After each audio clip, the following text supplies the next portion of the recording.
ओम भद्रं कर्णेभिः शृणुयाम देवा भद्रं पश्येमाक्षिभिर्यजत्राः स्त्रैरङ्गैस्तुष्मासुरतनुभिर्व्यसेमहि देवहितं यदायुः। ओम वेद प्रेमियों सुधी श्रोताओं, संप्रति हम सब ऋग्वेद के पंचम मंडल के 43वें सूक्त की व्याख्या में प्रवेश करने जा रहे हैं। इस सूक्त में कुल 17 मंत्र हैं।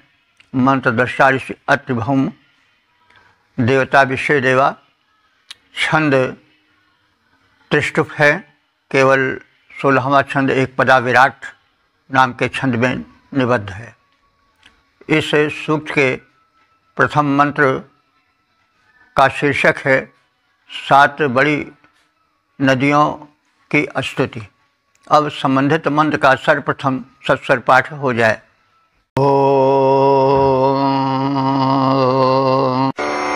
आधेनवः पयसातोऽन्यर्था अमर्धन्तेरुपनोयन्त मध्वा महो राजे बृहते सप्तविप्रो मजो भुवो जरिताजो हवेते। इस प्रथम मंत्र में 7 बड़ी नदियों की स्तुति है। 7 बड़ी नदियाँ सप्त सिंधु प्रदेश वाली हैं। ये जो है वो सिंधु प्रदेश में, पंजाब प्रदेश में बहती हैं। सिंधु, सतलज, ब्यास, सरस्वती आदि के रूप में गंगा का भी नाम इसमें आता है।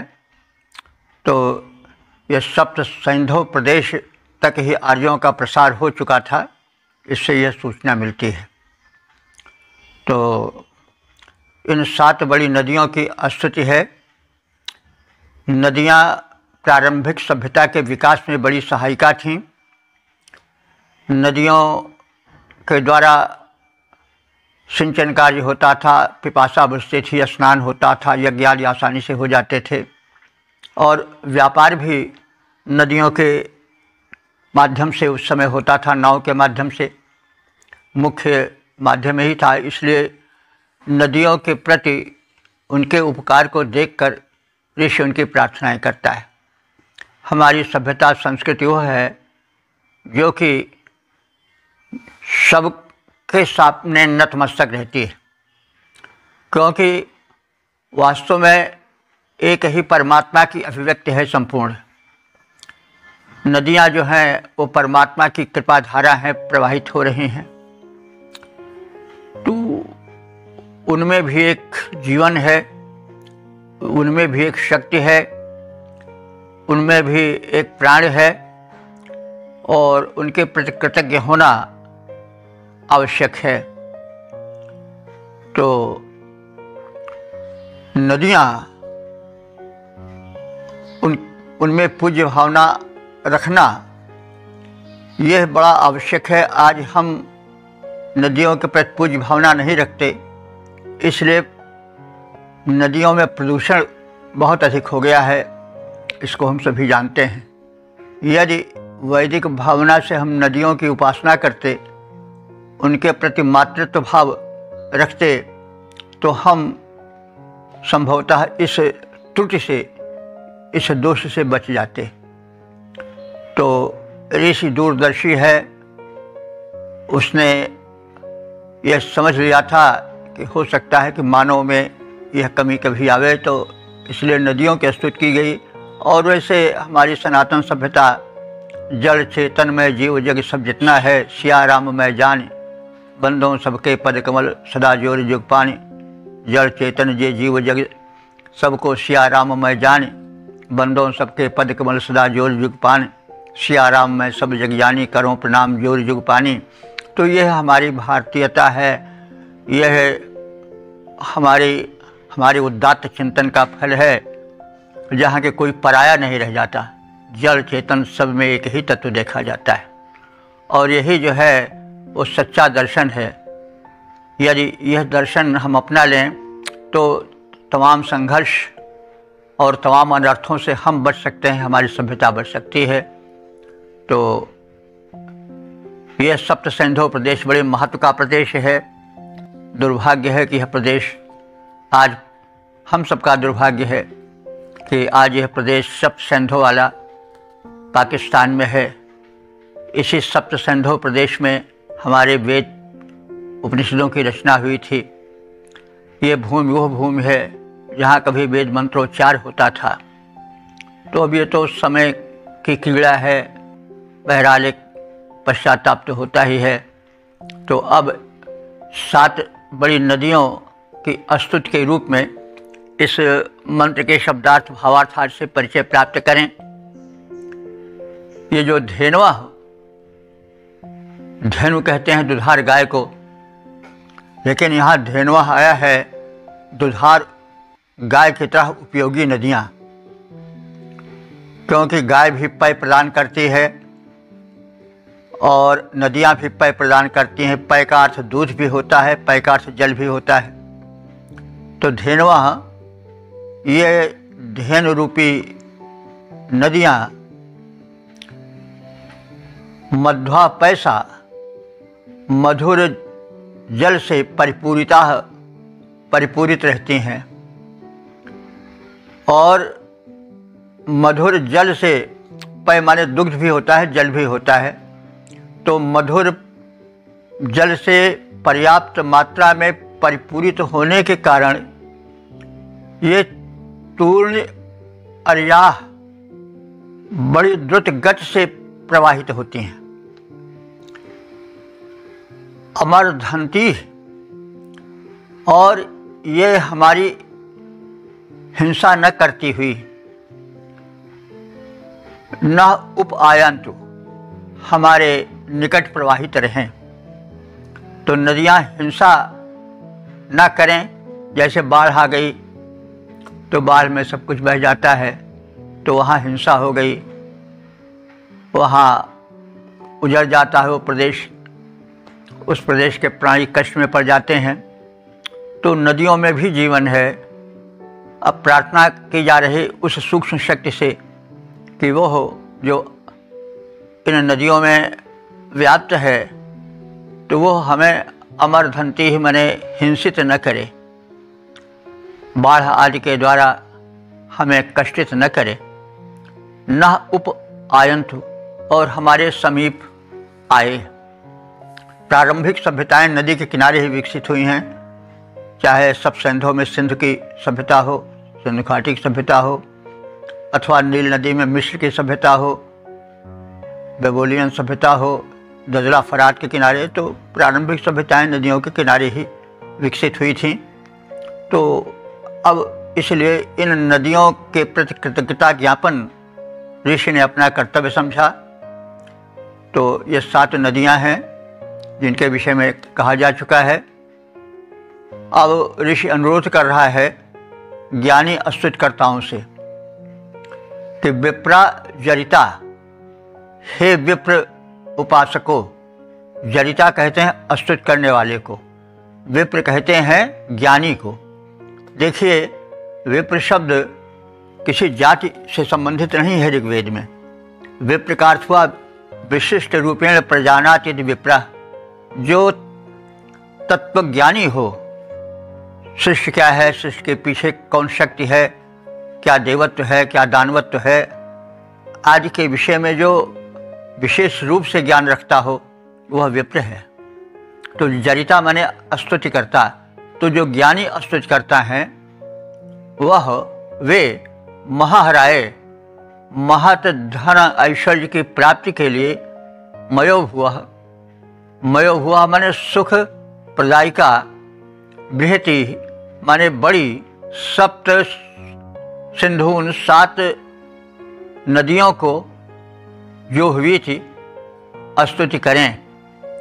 तो हमारे जो ज्ञानी स्तुतिकर्ता हैं वे इन नदियों से कृतज्ञ बने, उनके अनुकूलता की प्राप्ति हेतु कर्तव्य रूप में महत धन प्राप्ति के प्रयोजन से उनकी स्तुतियाँ करें। और एतदर्थ वे स्तुति करते भी हैं और करते रहें।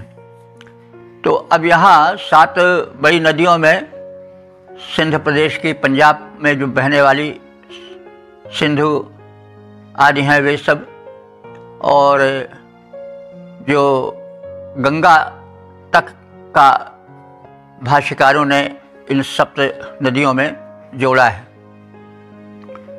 नदियों की प्रार्थना बाद के साहित्य में भी हुई है, लेकिन उसमें आर्यों का विस्तार उसमें हो चुका था दक्षिण भारत तक। तो प्रार्थना क्रम में आया है गंगा चा जमुना चैव गोदावरी सरस्वती नर्मदे सिंधु कावेरी जलेस्मिन् सन्निधि कुरु। इसमें भारतवर्ष की प्रमुख नदियों का गंगा जमुना गोदावरी सरस्वती आदि सबका नाम आ गया है।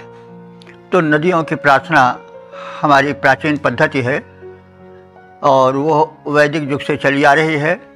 यहाँ पर भौगोलिक ज्ञान भी प्राप्त होता है कि उस समय नर्मदा सिंधु नर्मदा कावेरी आदि का स्तवन नहीं किया गया है, जैसा हमने भी इस श्लोक में कहा। ये बाद में श्लोक लिखे गए हैं नदियों के प्रार्थना में, जबकि आर्यों का विस्तार दक्षिण भारत तक हो गया था। तो मधुर जल प्रवाहिनी द्रुतगामिनी नदियाँ हमारी हिंसा न करती हुई हमारे समीप प्रवाहित होती रहें। ज्ञानी स्तुतिकर्ता बृहद धन धान्य के प्राप्ति के प्रयोजन से इन सुखप्रद 7 बड़ी नदियों की स्तुतियाँ करें, और वे एतदर्थ स्तुति करते आए भी हैं। तो मधुर नीर से भरी सरित द्रुत गति से बहती जाएं, मधुर नीर से भरी सरित द्रुत गति से बहती जाएं, बिना कष्ट पहुँचाए हमको पास हमारे आए। ज्ञानी स्तुतिकर्ता धन की इच्छा मन में लाते, सुखद 7 भारी नदियों को निज स्तोत्र सुनाते। ओम वेद प्रेमियों सुधी श्रोताओं, संप्रति हम सब ऋग्वेद के पंचम मंडल के 43वें सूक्त के दूसरे मंत्र की व्याख्या में प्रवेश करने जा रहे हैं। मंत्र दृष्टा अत्रिभौम छंद त्रिष्टुप, देवता विश्व देवा हैं और शीर्षक है द्यावा पृथ्वी की स्तुति। अब संबंधित मंत्र का सर्वप्रथम सस्वर पाठ हो जाए।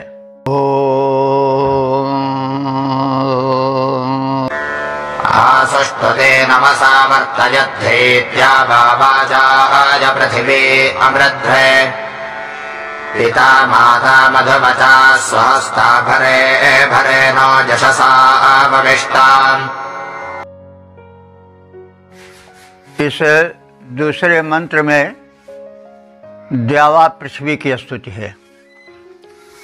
उन्हें माता पिता रूप में माना गया है। पृथ्वी माता है और दिव अंतरिक्ष अथवा आसमान या द्युलोक वो हमारा पिता है सब प्राणियों का। तो इसे रोदसी भी कहा गया है, द्युलोक और भूलोक को, अवनी और अंबर को। माता भूमि पुत्रो हम पृथिव्याः पर्जन्यः पिताउ। तो अथर्ववेद में ये कहा गया है कि भूमि हमारी माता है, आकाश हमारा पिता है। तो यह माता और पिता वाला भाव धरती और आकाश के प्रति रखा गया है। और ये धरती हमारी माता है, अपने गोद में हमें धारण किए हुए है, अपने अंचल से हमें फल फूल लुटाती है, हमारा पालन पोषण करती है जल द्वारा रसों द्वारा। इस मिट्टी में हम पल करके बड़े होते हैं, कीड़ा करते हैं, और आकाश हमें जल देता है वृष्टि के माध्यम से, और जो अंतरिक्षीय ऊर्जा प्रवाहित होती है वो आकाश के माध्यम से ही पृथ्वी पर आती है। किरणें आकाश से ही हमारे पृथ्वी पर आती हैं और ये दोनों मिल करके जैसे पुत्र की रक्षा पालन पोषण माता पिता करते हैं, वैसे ये माता पिता रूप में धरा और गगन हम सब प्राणियों की रक्षा करते हैं। इनके प्रति कृतज्ञ होना परम धर्म है। कृतज्ञता एक बड़ा भारी गुण है, अकृतज्ञता एक बड़ा भारी दोष है। तो हमें चाहिए कि जिनसे हम कुछ पाते हैं उनके आगे हम नम्र रहें, उनकी स्तुति करें। तो यह भूल ना होनी चाहिए, क्योंकि जब हम किसी वस्तु की उपेक्षा करते हैं तो वह भी हमारी उपेक्षा करेगी।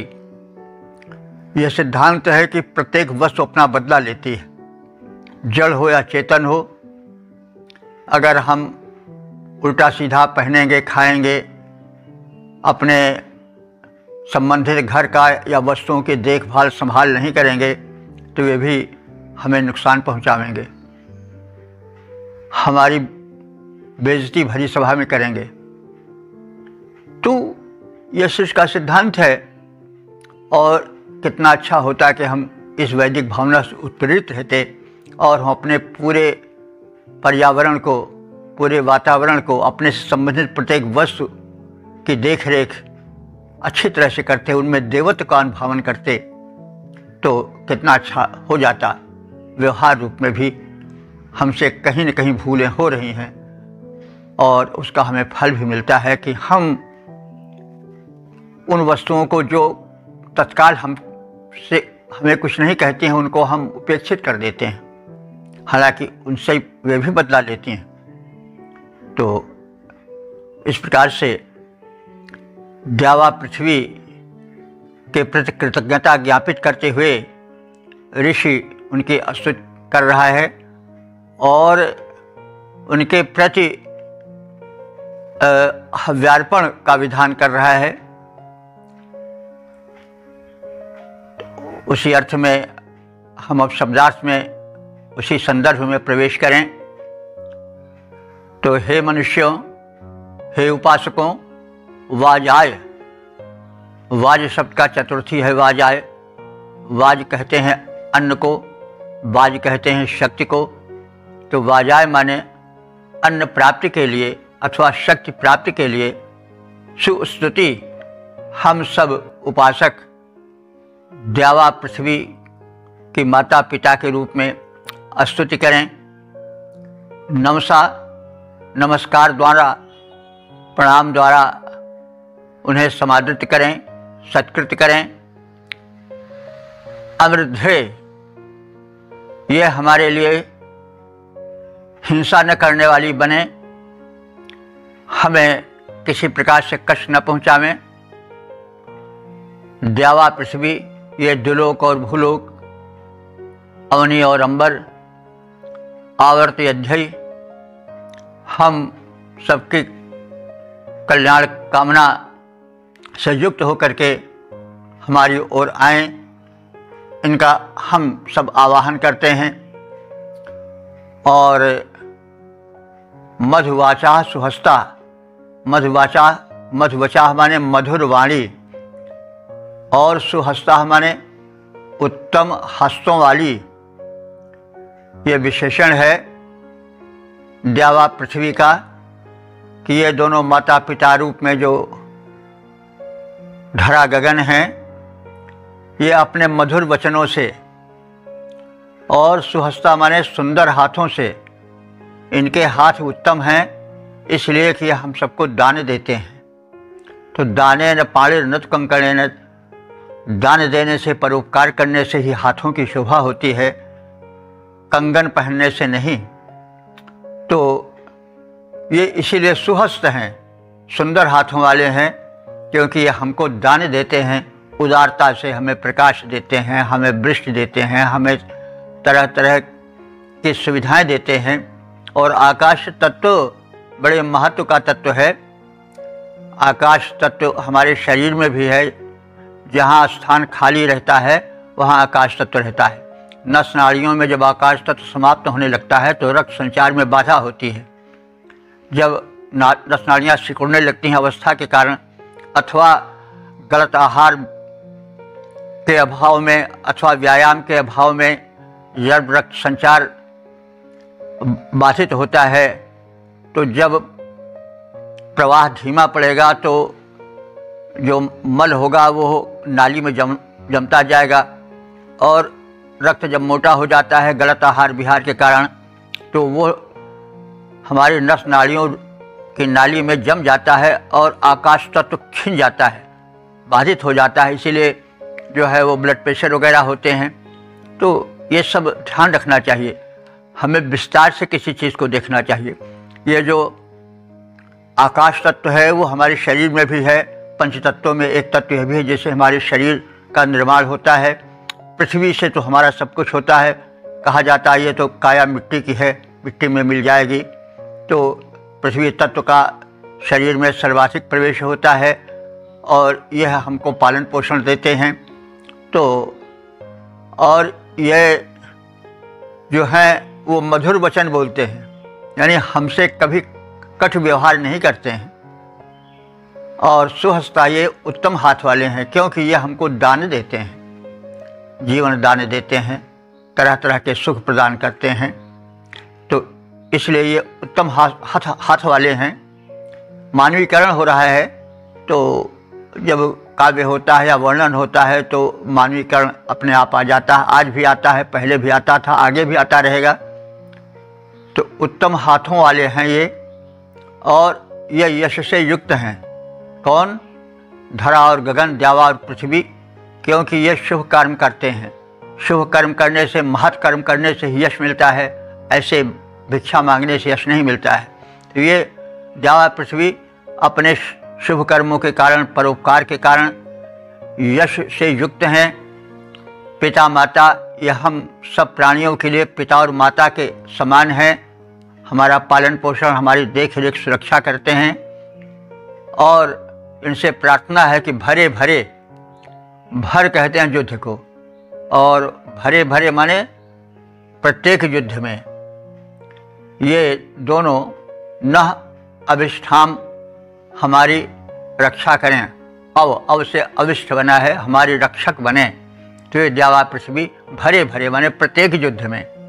तो युद्ध तो जैसे हम सब कहते सुनते आए हैं कि युद्ध तो सदैव होता ही रहता है, कभी भीतर कभी बाहर, कभी अपनों से कभी परायों से, कभी रोग से, कभी शोक से, कभी शीत से, कभी उष्ण से। ये द्वंद्व भरा संसार है, इसमें हमें लड़ना ही पड़ता है, कभी शीत से, कभी उष्ण से, कभी ठंडी से, कभी गर्मी से, कभी बरसात से, कभी धूप से, कभी रोग से, कभी शोक से, कभी काम से, कभी क्रोध से, कभी लोभ से, कभी मोह से, कभी मैंने तरह तरह से जीवन जो है वो सदैव संघर्ष में रहता ही। लाइफ इज स्ट्रगल कहा भी गया है। तो हमारा जीवन युद्धों से भरा हुआ है। इसलिए आप देखें कि वेदों में युद्ध के लिए बड़े पर्यायवाची हैं। तो भर शब्द भी युद्ध के लिए आता है, वैसे भर यज्ञ के लिए भी प्रयुक्त हुआ है जहाँ तहाँ। लेकिन भरे भरे हम चाहें तो यज्ञ का भी अर्थ ले सकेंगे। प्रत्येक यज्ञ में, प्रत्येक शुभ कर्म में ये हमारे सहायक हों, अथवा जीवन के प्रत्येक युद्ध के क्षणों में ये दोनों माता पिता रूप जो अवनी और अंबर हैं, दिलोक और भूलोक हैं, ये हमारी रक्षा करते रहें, ऐसी इनसे हमारी प्रार्थना है। तो मैं अन्न प्राप्ति के लिए उत्तम स्तोत्र और नमन पूर्वक हिंसा न करने वाले दिलोक और भूलोक को अपने अनुकूल बनाने का प्रयत्न करते हैं। ये दोनों मधुरता से भरे हैं, पिता और माता की तरह संरक्षण प्रदान करने वाले हैं। ये मधुर भाषी हैं, उत्तम हाथ वाले हैं, क्योंकि हमें जीवन दान देते हैं। भांति भांति के अनुदानों से हमें सुशोभित करते हैं, संपन्न करते हैं, समृद्ध करते हैं। ये बड़े यशस्वी हैं अपने शुभ कर्मों के, अपने परोपकार के कारण, और ये पिता माता के रूप में हमारे संरक्षक हैं। ऐसे आकाश और पृथ्वी को, द्यावा पृथ्वी को हम जीवन युद्ध में प्रत्येक क्षण में इनका आवाहन करते रहते हैं और इनका आवाहन करते रहें। तो धरा गगन को मैं उत्तम स्तोत्र सुनाता हूँ, धरा गगन को मैं उत्तम स्तोत्र सुनाता हूँ, अन्न प्राप्ति के लिए इन्हें अनुकूल बनाता हूँ। माता पिता तुल्य मुझ पर वरद हस्त निज डालें, जीवन के प्रत्येक युद्ध में दोनों हमें बचा लें। ओम।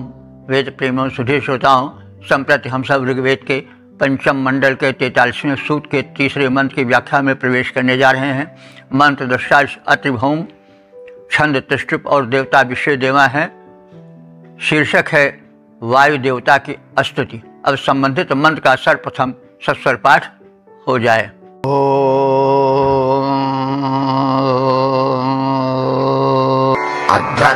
अध्वर्यजवश्चक्रमां सोमधो निप्रभाजवे भरतचारु शुक्रम् होते वनः प्रथमः पाह्यस्य देवमध्वोररिवाते मदाज।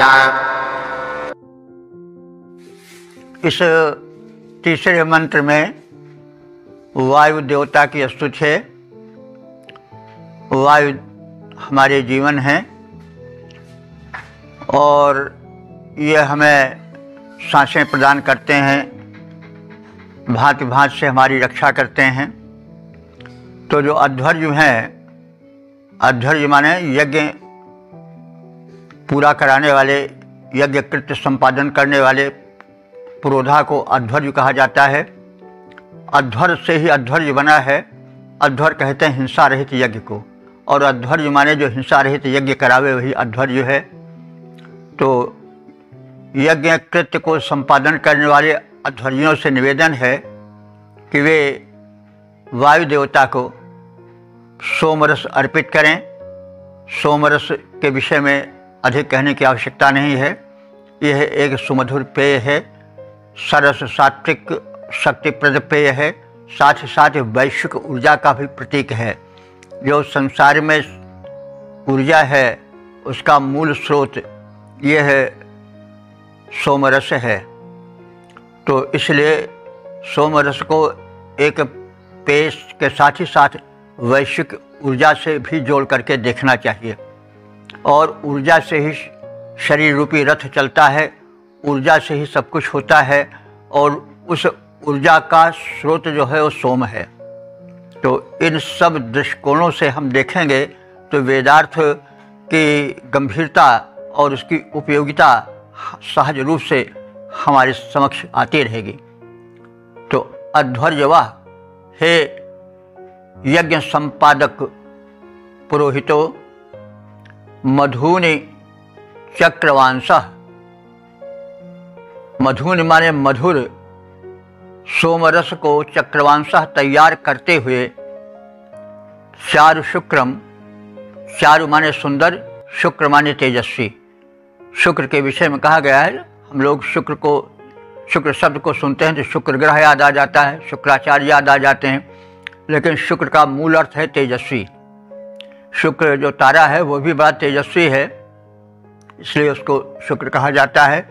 तो लेकिन शुक्र का मूल अर्थ जो है वो जो तेजस्वी, तो ये सोमरस जो है वो चारु है। चारु माने सुंदर है और शुक्र माने तेजस्वी है, चमकदार है। और ऐसे सोमरस को वायवे भरत, वायवे माने वायुदेव के लिए भरपूर प्रस्तुत करो, यानी पूर्ण रूप से वायु देवता को ऐसा सोमरस समर्पित करो। क्योंकि जो हम देवता को देंगे वो देवता हमें दे देते हैं। देवता वही हैं जो दें, वे लेते नहीं हैं। वे जो पाते हैं उसे लौटा देते हैं पवित्र करके। तो हमेशा ध्यान रखना चाहिए कि हम देवताओं को देंगे तो हमारा कुछ घटेगा नहीं, वे हमें उसको कई गुना करके और देंगे। तो वायवे भरत माने वायु देवता को भरपूर प्रदान करो, होता इव। और वायुदेव से निवेदन है कि वे होता के समान, आवाहक के समान, शक्तियों के आवाहन करने वाले हैं वो। इसलिए न अस्य हमारे इस समर्पित सोमरस को प्रथमा पाहि, पहले पान करें। पाहि माने देखिए पा धातु है, पा धातु रक्षण और पाने दोनों में प्रयुक्त होती है। पा धातु से पिवत भी बनता है और पा धातु से पाहि रक्षण भी बनता है। तो यहाँ पर संदर्भ के अनुकूल पाही माने पान करो, रक्षण करो के अर्थ में नहीं है। तो हे वायु देवता, तुम प्रथमा पाही, तुम सर्वप्रथम इस सोमरस को पान करो। और होता भी है, सबसे पहले वायुदेव ही स्पर्श करते हैं सोमरस को, तो प्रथम उसके पानकर्ता तो वायुदेव ही हैं। निवेदन किया जा रहा है कि आप सर्वप्रथम आप ही पान करो, आप ही स्पर्श करो। वायु के स्पर्श से कोई चीज़ अधिक पवित्र और गुणवती हो जाती है। तो हे सोम देवता, सबसे पहले हमारे इस निचोड़े गए प्रेम पूर्वक सोम को आप ही ग्रहण करो, आप ही पान करो। ते मदाय, मद कहते हैं आनंद को। ते मदाय, तुम्हारे आनंद के लिए मध्वः, यह मधुर सोमरस हम तुम्हें प्रदान करते हैं। हे अध्यर्यगण, मधुर सोमरस को तैयार करते हुए इस सुंदर और दीप्तिमान रस को प्रथम वायुदेव को प्रचुर मात्रा में प्रदान करो। हे वायुदेव, तुम भी होता के समान हमारे द्वारा प्रदत्त सोमरस का सर्वप्रथम पान करो। हम तुम्हारी प्रसन्नता के लिए यह मधुर सोमरस निवेदित करते हैं, कृपया ग्रहण करो। मधुर सोमरस को निचोड़कर हे अध्यर्य महान, दिव्य सोम को वायुदेव को करो पर्याप्त प्रदान। वायुदेव, आनंद हेतु यह तुम्हें चढ़ाते हैं, सबसे पहले पान करो, हम तुम्हें मनाते हैं। ओम। वेद प्रेमियों, सुधीर श्रोताओं, संप्रति हम सब ऋग्वेद के पंचम मंडल के 43वें सूक्त के चौथे मंत्र की व्याख्या में प्रवेश करने जा रहे हैं। मंत्र दृष्टारिस अत्रिभौम, छंद तृष्टुप, देवता विश्व देवा। शीर्षक है सोमरस निचोड़ने का कथन। अब संबंधित मंत्र का सर्वप्रथम सस्वर पाठ हो जाए। दशक्षिपाजुञ्जते बाहो अत्रिं सोमस्य जाशविकारा स्वहस्ता मध्वरसं सुदभस्तिर्गिरिष्ठां धनिश्च तद्दुदुहे शुक्रवंशः। इस चौथे मंत्र में सोमरस को सोमलता से निकालने में ऋतुजों की तत्परता का कथन है। श्रमपूर्वक वे डट करके सोमरस निकालते हैं और उसे देवार्पण करते हैं। तो हे ऋतुजो, तुम इस सोमरस के निकालने में अपनी बड़ी तत्परता दिखाते हो। 10 क्षिपा, तुम्हारी 10 उंगलियां, यानी 5 उंगली दाएं हाथ की और 5 उंगली बाएं हाथ की मिल करके अद्रिम युंजते।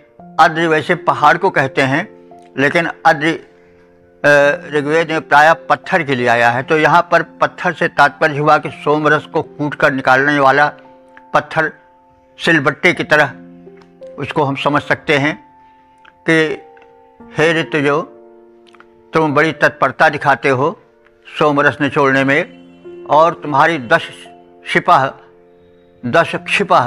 10 अंगुलियां अद्रिम युंजते, उस सोमरस को कूटने और पीसने तथा रस निकालने के लिए अद्रिम युंजते माने उस पत्थर से जुड़ती हैं। अद्रिम युंजते पत्थर से जुड़ती हैं, यानी सिलबट्टे से लग जाती हैं। कौन? तुम्हारी 10 अंगुलियां। बाहु माने दोनों भुजाएं भी इस सोमरस निचोड़ने में संलग्न होकर श्रम करती हैं। तो ये तुम्हारे हाथ सुहस्ता माने बड़े उत्तम हैं, और इस प्रकार से तुम्हारे उत्तम हाथों से किए गए श्रम से सोमरस निकलता है। और इस प्रकार से तुम मध्वा रसम दुदुहे, मध्वा रसम माने मधुर सोमरस को, दुदुहे माने सोमलता से धुते हो, सोमलता से निकालते हो। यानी तुम्हारे दोनों बाहु, तुम्हारे हाथों की 10 अंगुलियां सोमरस निकालने में जब पत्थरों से जुड़ती हैं, सिलबट्टे आदि से जुड़ जाती हैं, तब श्रम पूर्वक तुम सोमरस निकालते हो। और इस प्रकार गिरिष्ठाम शुक्रम अंशुम, और तब कहीं यह गिरिष्ठाम माने पर्वत पर उगने वाला सोम लता से संबंधित सोमरस निकल पाता है, जो कि अंशुम माने बड़ा तेजस्वी होता है। तो ऋतुजों की 10 उंगलियां और दोनों भुजाएं सोम निचोड़ते समय सिलबट्टे से जुड़ती हैं, तब कहीं पर्वत की ऊंची चोटी पर उत्पन्न होने वाली सोमलता से तेजस्वी सोमरस निकल पाता है।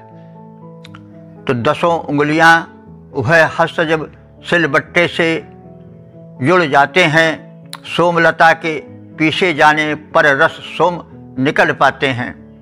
ओम वेद प्रेमियों, सुधी श्रोताओं, संप्रति हम सब ऋग्वेद के पंचम मंडल के 43वें सूक्त के 5वें मंत्र की व्याख्या में प्रवेश करने जा रहे हैं। मंत्र दृष्टा अत्रिभौम, छंद तुष्टुप, देवता विश्व देवा हैं। शीर्षक है इंद्र का आवाहन। अब संबंधित मंत्र का सर्वप्रथम सस्वर पाठ हो जाए।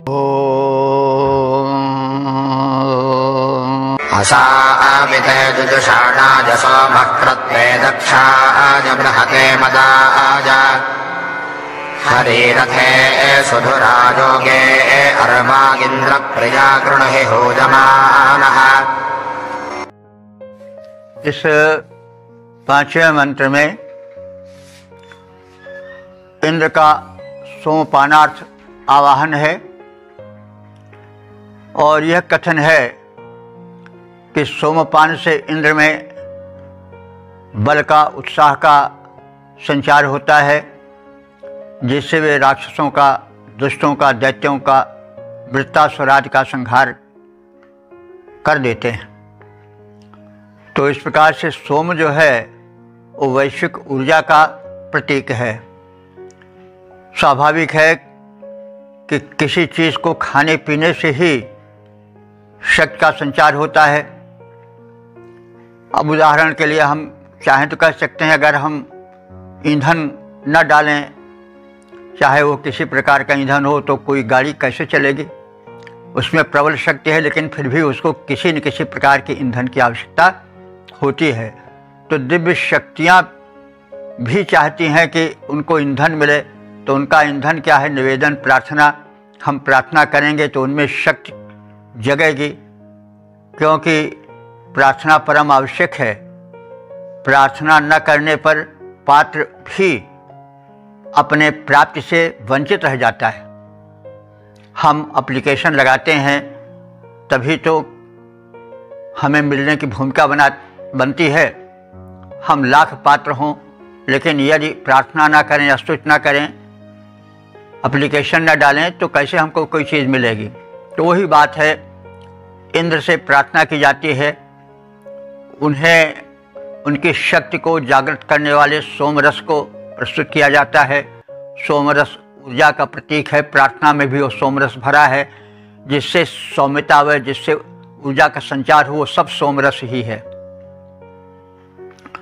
तो सोमरस तो एक प्रतीक है, वो है भी यज्ञों में। वो पहले जब होता था वैदिक युग में यज्ञ, तो सोमलता और सोमरस का होना आवश्यक था, लेकिन अब तो हम लोग अभी सोमलता देख ही नहीं सके हैं।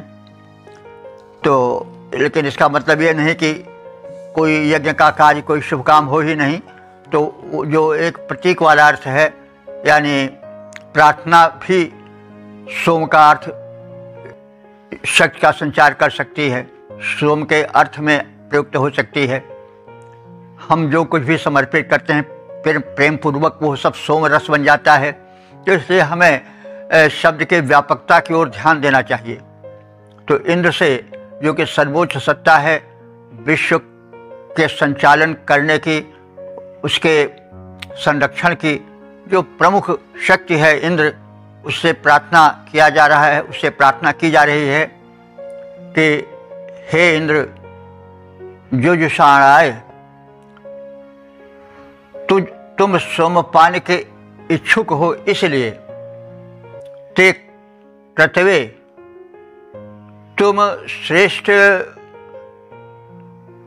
कर्म कर सको, दुष्ट राक्षसों का संहार कर सको, और दक्षाय माने तुम में तदर्थ दक्षता माने बलोत्पत्ति हो सके, और बृहते मदाय तुम्हारे भीतर व्यापक रूप से मद माने आनंद का संचार हो सके। तो हे इंद्र देवता, तुम सोमपान के इच्छुक हो।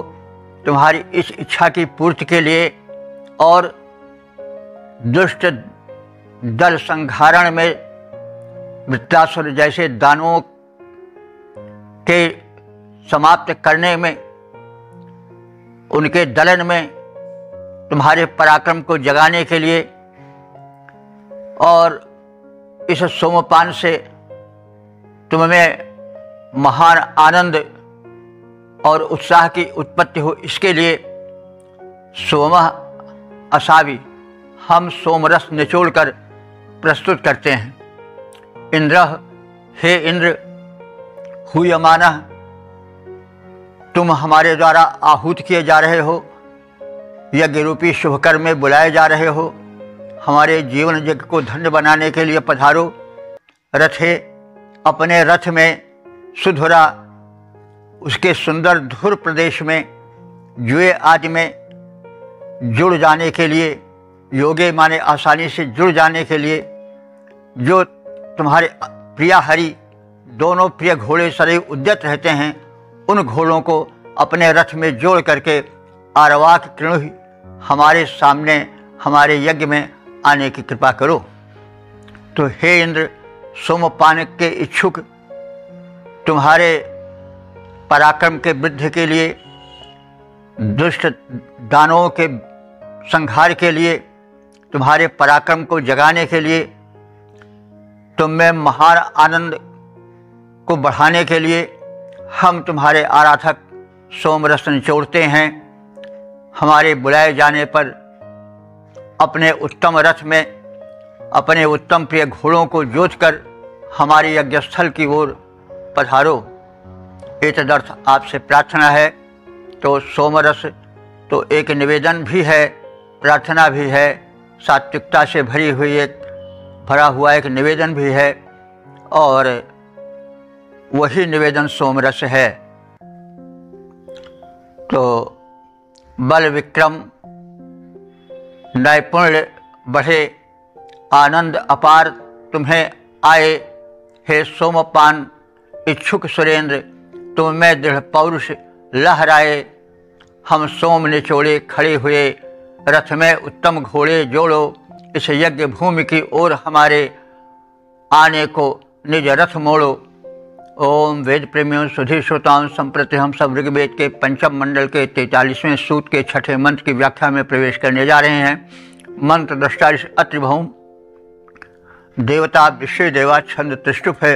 शीर्षक है यज्ञ में ज्ञा देवी को बुलाने हेतु प्रार्थना, और संबंधित मंत्र का सर्वप्रथम सस्वर पाठ हो जाए। आनामहे परमतिं सजोषाग्नान् देवीन् नमसा रातहूजाम् मधोर्मदाज बृहते मृतज्ञामाग्ने वहपथभर्ते भजानयेः। इस छठे मंत्र में अग्नि देव की महत्ता को प्रदर्शित करते हुए उनकी शक्ति स्वरूपा ज्ञा देवी को यज्ञ में आमंत्रित करने का अनुरोध है। अब ज्ञा देवी क्या है, पहले इसको जान लेना चाहिए। तो ज्ञा शब्द तो शब्दकोश में और निरुक्त में आया है अंगना स्त्री के लिए,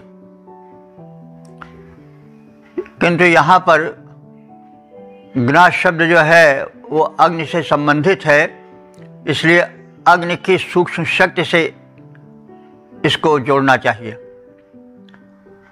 जो देव हैं उनकी शक्तियाँ ही देवी हैं,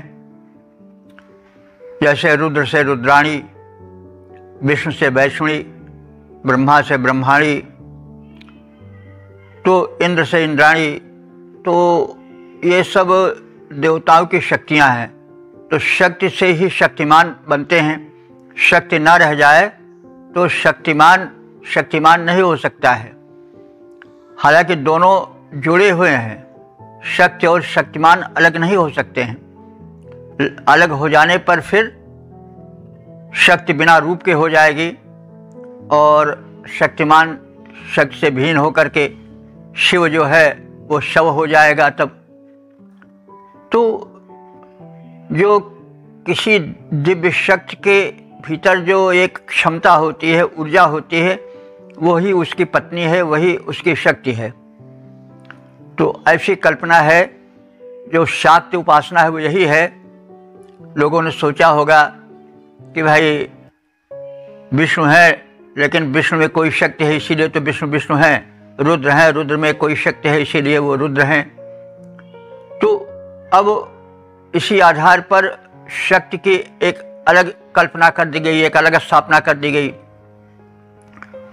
वो देखी गई है, जो शाक्त संप्रदाय के ग्रंथ हैं उनमें शिव विष्णु आदि अपनी शक्तियों के अधीन हैं, ऐसा कहा गया है। दुर्गा सप्तशती पढ़ने वाले लोग जानते होंगे कि शंकर जी को दूत बना करके भेजा था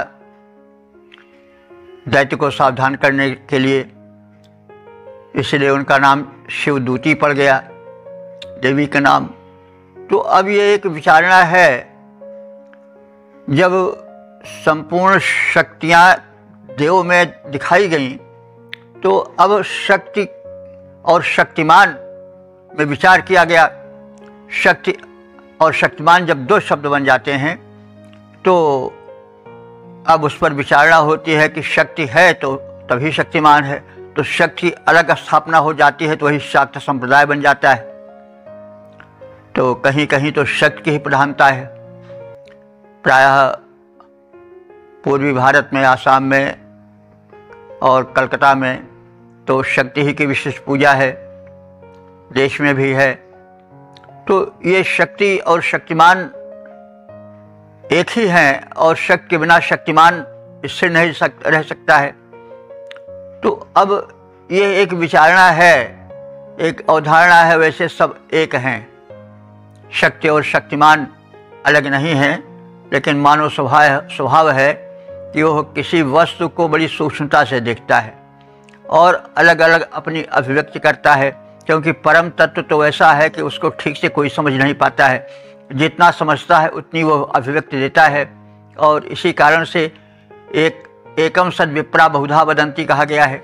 सत्य एक है, तत्व एक है, लेकिन ज्ञानी लोग उसको भिन्न भिन्न करके कहते हैं। तो इसी भिन्नता के कारण, इसी चिंतन वैभिन्न के कारण भिन्न भिन्न संप्रदायों और धर्मों का जन्म हुआ। तो यहाँ पर गणा देवी के प्रसंग में आया कि गणा कौन है। गणा तो शब्दार्थ में या निरुक्त आदि में प्रयुक्त हुआ है स्त्री के लिए, अंगना जिसको कहते हैं गणा, यहाँ कहा गया है। तो यहाँ पर अग्नि का प्रसंग है, इसलिए अग्नि को जो सूक्ष्म शक्ति है वो गणा है। तो अग्निदेव से अनुरोध किया जा रहा है कि वे अपनी शक्ति गणा के समेत हमारे यज्ञ में पधारें, क्योंकि शक्ति ही शक्तिमान को महत्व और पूजा प्रदान कराती है। तो हे अग्निदेव सजोषाह, आप बड़े उत्साह से हमारे यज्ञ में भाग लेते हैं और हमारे यज्ञ में पधारते हैं। महिम अर्मतिम, अब आपसे प्रार्थना है कि उस गणा देवी को हमारे यज्ञ में अपने साथ लाओ, जो बड़ी है, महती है, महान है, जो अर्मतिम माने सर्वत्र व्याप्त है। और ऐसे उस गणा देवी को हम लोग नमसा रातम हव्याम, नम्र भाव से दी गई हवि को स्वीकार करने की प्रार्थना करते हैं। बृहतीम ऋतज्ञाम, और वे जो गणा देवी हैं वो व्यापक ऋत को, सत्य को अथवा ऋत माने यज्ञ भी होता है, यज्ञ के भेद को, सूक्ष्मता को जानने वाली हैं। ऐसी देवी ग्राम, ऐसी अपनी शक्ति स्वरूपा देवी गणा को, तेजस्विनी उस देवी को, देवयान पथ भी, देवों के आगमन पथ से लाओ, यानी आकाश मार्ग से उसे हमारे यज्ञ में बिठाओ। मधोह मदाय, यानी मधुर सोमरस पीकर वे आनंदित हों। और एतदर्थ न आवाह, हमारे इस यज्ञ में अपने साथ लेकर के उनको आओ। तो हे अग्निदेव, हमारे साथ रहकर हमारी सेवा से आनंदित तुम, सर्वत्र व्याप्त महान तथा ऋत अथवा यज्ञ को जानने वाली, उसके तत्व को समझने वाली महान तेजस्विनी गणा देवी को देवों के पथ से, आकाश मार्ग से हमारे पास, हमारे यज्ञ में लाओ। वह गणा देवी हमारे द्वारा निवेदित हव्य पदार्थों और मधुर सोमरस को ग्रहण कर हमें हर्षित करे और स्वयं प्रसन्न हो जाए। तो अग्निदेव, तुम गणा देवी को पास हमारे लाओ, हव्य सोम हम करें निवेदित, हर्षित उसे बनाओ। तो अग्नि की सूक्ष्म शक्ति ही गणा है, जैसा हम कह चुके हैं। तो इस प्रकार से इस मंत्र में शक्ति उपासना के बीज देखे जा सकते हैं।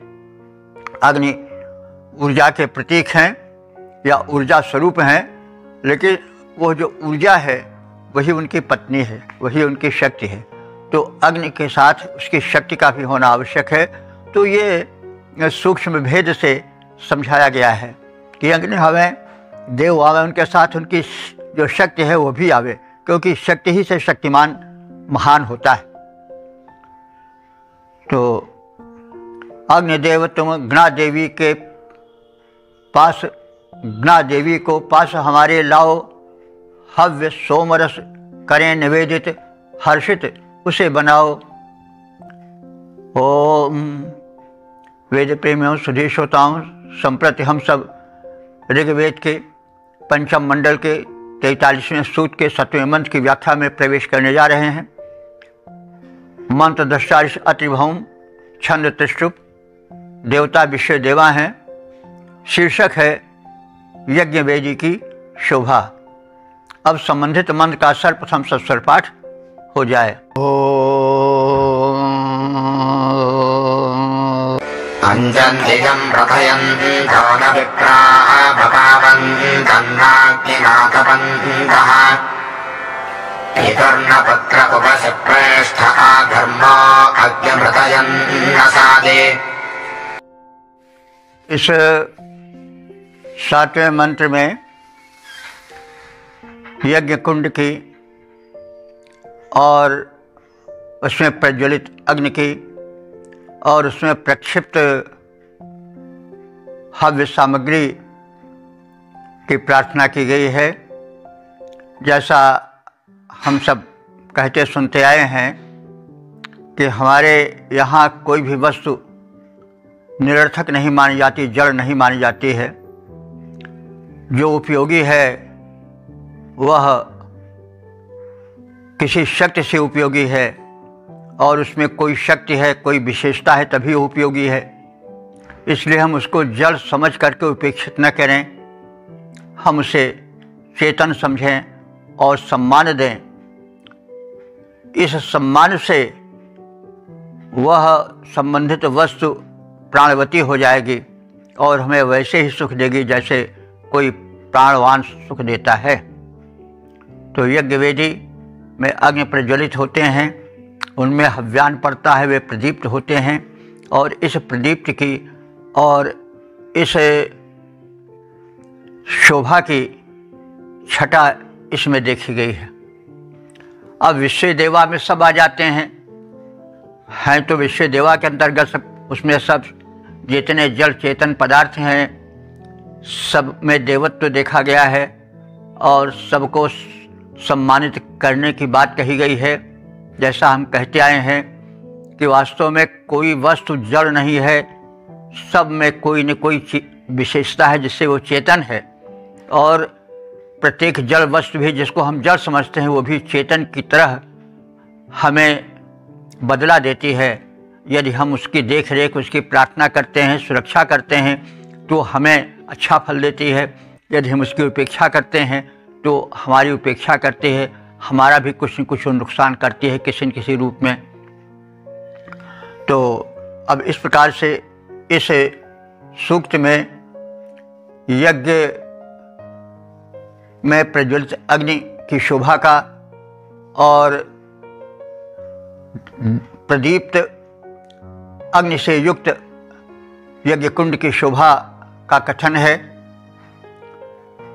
तो वपावंतम न, जिस प्रकार लोग सुंदर और शक्तिशाली मनुष्य की स्तुति करते हैं, वपावंतम माने जो दानी हो, शक्तिशाली हो, न माने समान।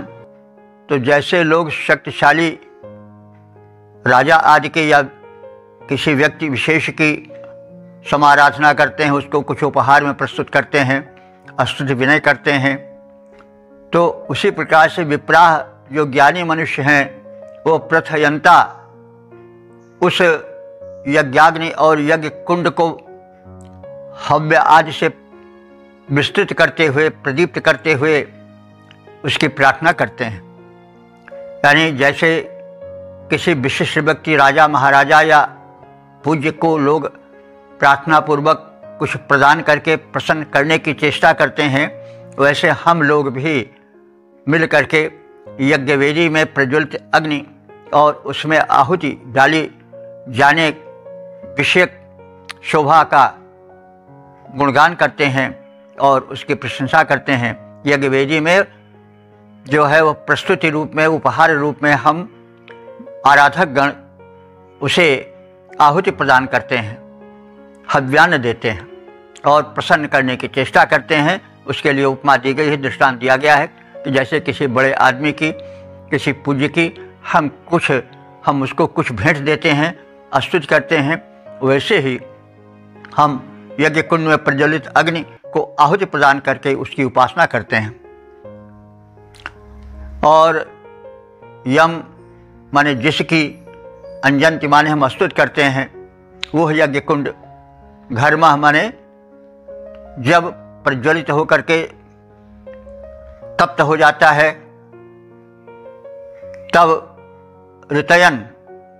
ऋतयन माने यज्ञ को पूर्ण करने के लिए। ऋत शब्द यज्ञ के लिए भी आता है, ऋत शब्द शाश्वत सत्य के लिए भी आता है, ऋत शब्द जल के लिए भी आता है। प्रसंगानुकूल हम उसका अर्थ करते हैं। तो यहाँ पर यज्ञ का प्रसंग है, इसलिए ऋतयन यज्ञ को पूर्ण करने के लिए। अब ऋतयन में यज्ञ को पूर्ण करते हुए हम चाहें तो नाम धातु भी देख सकते हैं। ऋत है, ऋत से ऋतयन पूर्ण करते हुए कुछ बना है उसी प्रकार का। तो ऋतयन माने यज्ञ को पूर्ण करने के प्रयोजन से अग्नि असादि अग्नि को यज्ञवेदी में पधराया जाता है, प्रेष्ठा। और उस समय जब हव्यान्न को पा करके यज्ञवेदी में अग्नि सुशोभित होते हैं, प्रतीत होता है। कैसे प्रतीत होता है वो दृश्य कि मानो प्रेष्ठा पुत्र अपने, प्रेष्ठा माने परम प्रिय पुत्र को कोई पिता अपने गोद में बैठाए हो। तो यज्ञवेदी में पड़ा हुआ हव्यान्न वैसे ही सुशोभित हो रहा है जैसे पिता की गोद में उसका परम प्रिय पुत्र सुशोभित हो। तो प्रेष्ठा पुत्र पितु उपस्थ, जैसे पिता की गोद में बैठा हो, वैसे ही यज्ञवेदी में आहुति सुशोभित होती है। तो जिस प्रकार लोग सुंदर और शक्तिशाली मनुष्य की, विशिष्ट व्यक्ति की स्तुति करते हैं, उसे कुछ न कुछ उपहार भी प्रस्तुत करते हैं, वैसे अग्नि को हव्यान्न प्रस्तुत किया जाता है और उसे यज्ञ वेदिका में डाला जाता है। अग्नि कुंड की स्तुति की जाती है। यज्ञ कुंड अग्नि को वैसे ही धारण करता है जैसे पिता अपने प्रिय पुत्र को अपने गोद में धारण करता है और सुशोभित होता है, प्रसन्न होता है। तो भूषित सुंदर शक्तिमान नर शोभित होता है जैसे, पावक पूरित यज्ञ कुंड भी शोभित होता है वैसे, यज्ञ कुंड पावक को निज में धारण करता है वैसे, पिता पुत्र प्रिय को गोदी में धारण करता है जैसे। ओ वेद प्रेमियों, सुधीर श्रोताओं, संप्रति हम सब ऋग्वेद के पंचम मंडल के 43वें सूक्त के 8वें मंत्र की व्याख्या में प्रवेश करने जा रहे हैं। मंत्र दृष्टा ऋषि अत्रिभौम, छंद त्रिष्टुप, देवता विश्व देवा हैं। शीर्षक है अश्विनी कुमार, अश्विनी कुमारों का आवाहन। अब संबंधित मंत्र का सर्वप्रथम सस्वर पाठ हो जाए।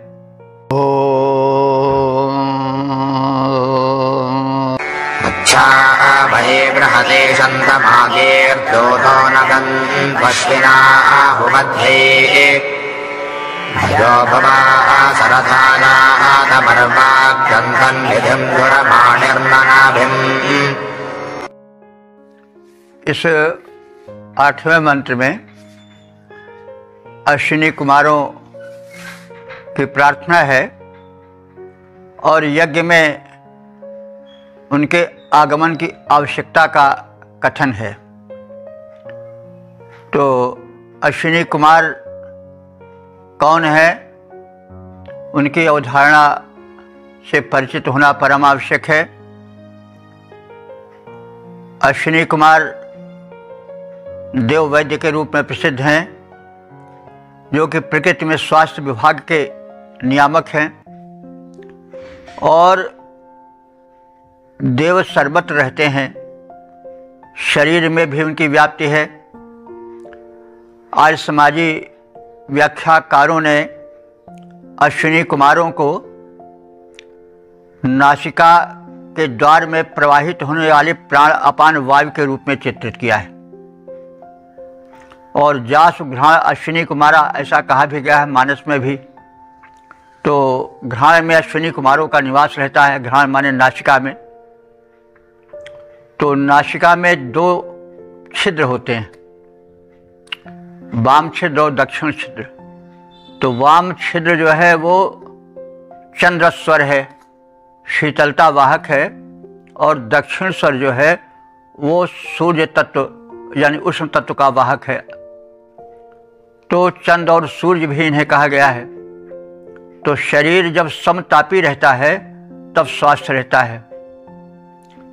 तो ऐसी स्थिति में जब अश्विनी कुमार दोनों साथ साथ रहेंगे, और ये कहा भी गया है कि अश्विनी कुमार जो हैं एक ही रथ पर चलते हैं।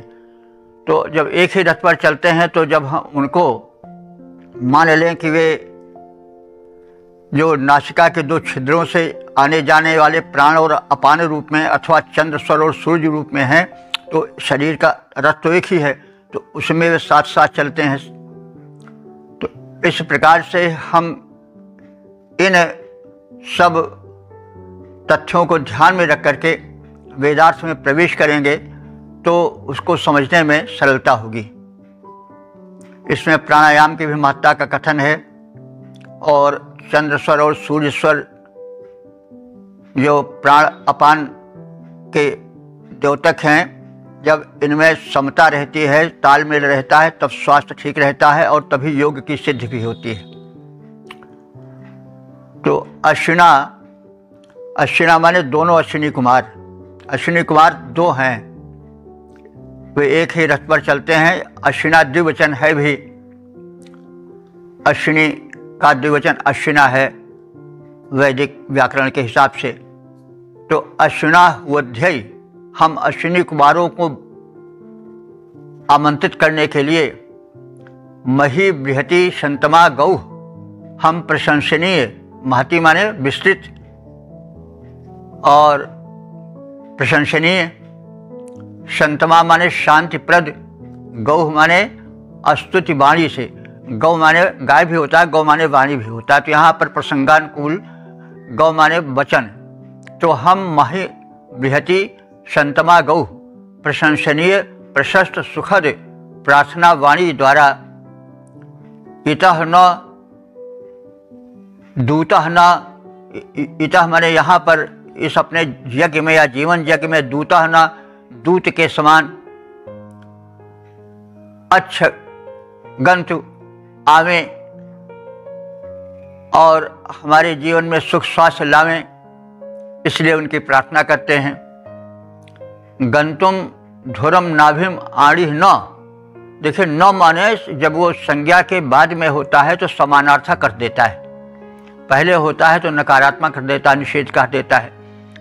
तो गंतम धुरम नाभिम आड़ी न, गतिशील रथ चक्र के धुरा हेतु जैसे कील आवश्यक है, यानी रथ चक्र चल रहा है, रथ चक्र में कील ना हो तो रथ चक्र बाहर निकल जाएगा, यानी रथ चक्र चलने के लिए कील की, धुरी की बड़ी आवश्यकता होती है। तो वे गतिशील रथ चक्र में धुरी में लगी हुई कील की तरह जीवन रथ के संचालन में बड़ी आवश्यक हैं। मयो भुआ मयो भुआ माने सुखद, सरथम माने समान रथ पर वे साथ साथ गमनशील रहते हैं, तो वैसे साथ साथ एक ही रथ पर गमनशील। तो अब यहाँ पर हम अगर जीवन से जोड़ें, रथ से जोड़ें, तो हमारा शरीर रथ है, उसमें वे नासिका में चंद्रस्वर और सूर्यस्वर के रूप में स्थित हैं और वे उस रथ पर चढ़कर, शरीर रथ पर चढ़कर के गमनशील हैं। तो मेरे इस जीवन यज्ञ में पधारें, हमें शक्ति और स्वास्थ्य देने के लिए, ऊर्जा देने के लिए। निधिम अर्वाक, हमारी निधि रूप यज्ञ की ओर आयातम माने आए, तो वे हमारे जीवन यज्ञ को पूरी करने के लिए हमारे यज्ञ में पधारें। तो अश्विनी कुमारों को बुलाने के लिए हमारी प्रशस्त सुखद स्तुतिवाणी दूत बनकर गमन करती है, यानी जैसे दूत बुलाते हैं किसी महान पुरुष को जाकर के, वैसे ही हमारी वाणी दूत बनकर के स्वयं उनको बुला रही है, किसी अन्य को माध्यम नहीं बना रही है। तो हे सुखदायक अश्विनी कुमारों, गतिशील रथ चक्र की धुरी की नाभ टिकाए रखने के लिए जैसे कील आवश्यक है, वैसे यज्ञ के आधार स्वरूप तुम्हारी आवश्यकता हमें है। एक ही रथ पर चलने वाले तुम दोनों निधि स्वरूप यज्ञ में साथ साथ आओ और उसे सफल बनाओ। दूतवत हमारी स्तुतिवाणी तुम्हें बुला कर लाए, दूतवत हमारी स्तुतिवाणी तुम्हें बुला कर लाए। यज्ञ क्रिया में तुम दोनों आवश्यक गए बताए, गमनशील रथ चक्र धुरा में कील जरूरी, जैसे यज्ञ क्रिया संपादन में तुम भी आवश्यक वैसे। तो अश्विनी कुमार जीवन यज्ञ में प्राण अपान की तरह आवश्यक हैं। शरीर में प्राण और अपान, ये दो वायुएं बड़ी आवश्यक हैं। जो अपान वायु है, नाभि के नीचे जितने प्रदेश है उसको स्वस्थ रखने में सहायक है, उसको सक्रिय रखती है। जब अपान वायु प्रकुप्त होती है तो गठिया वायु और तरह तरह के रोग होते हैं। तो नाभि के नीचे प्रदेश में जो वायु संचरित रहती है उसको अपान वायु कहते हैं, और नाभि के ऊपर जो कंठ तक वायु रहती है उसे प्राण वायु कहते हैं। तो प्राण अपान ये दो प्रमुख वायु हैं। प्राणापानो समो कृत्वा, गीता में भी कहा गया है कि प्राण अपान जब सम हो जाते हैं, एक दूसरे से मिल जाते हैं, तो योग सिद्ध होता है और फिर शरीर जो है वो निरोगी रहता है।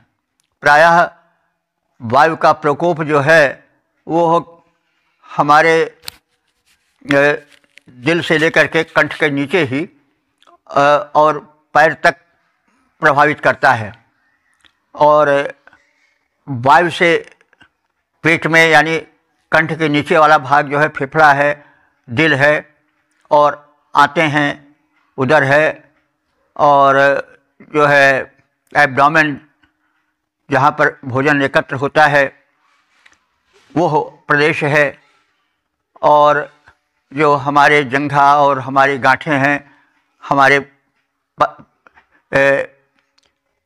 ये अंगुष्ठ तक जो शरीर भाग है, इसमें अपान वायु का संचार होता है। तो प्राण अपान वायु जब अनुकूल नहीं रहते हैं तभी तरह तरह के गैसेज वायु के रोग होते हैं। तो इन्हीं प्रदेशों में ज़्यादातर रोग होते हैं, यानी कंठ के नीचे, दिल में, फेफड़े में और आमाशय में और कटी में, कमर में और कूल्हों में, गांठों में और इस तरह से पैर के अंतिम छोर तक ये वायु जो हैं वे संचरित होते हैं। और ये जब प्रतिकूल हो जाते हैं, कुप्त हो जाते हैं, तो फिर तरह तरह के वात के रोग सताते हैं, जिससे आज के लोग काफ़ी पीड़ित दिखाते हैं। तो इसलिए प्राण और अपान वायु की बड़ी महत्ता है। और ऋषि जो है प्राण अपान वायु को सम रखने का संकेत यहाँ करता है। और वे अश्विनी कुमार जो कि स्वास्थ्य के संरक्षक देव हैं, उनसे प्रार्थना करता है कि आप हमारे जीवन रथ को चलाने के लिए प्राण और अपान वायु को सम रखो। तो अश्विनी कुमार जीवन यज्ञ में प्राण अपान की तरह आवश्यक हैं। रथ चक्र की गतिशीलता रथ चक्र में लगी धुर कील पर जैसे आधारित होती है, वैसे ही काया रथ में प्राण अपान की आवश्यकता होती है। और प्राण अपान को समान गति देने वाले जो प्रमुख देव हैं वो हैं अश्विनी कुमार। इसलिए अश्विनी कुमारों की यहाँ प्रार्थना की गई है कि वे हमारे शरीर में प्राण अपान को व्यवस्थित रखें ताकि हम स्वस्थ रहें, शक्ति संपन्न रहें। तो इस प्रकार से हमने अश्विनी कुमारों की महत्ता और इस मंत्र की वैज्ञानिकता के विषय में संक्षेप में जानने की चेष्टा की है।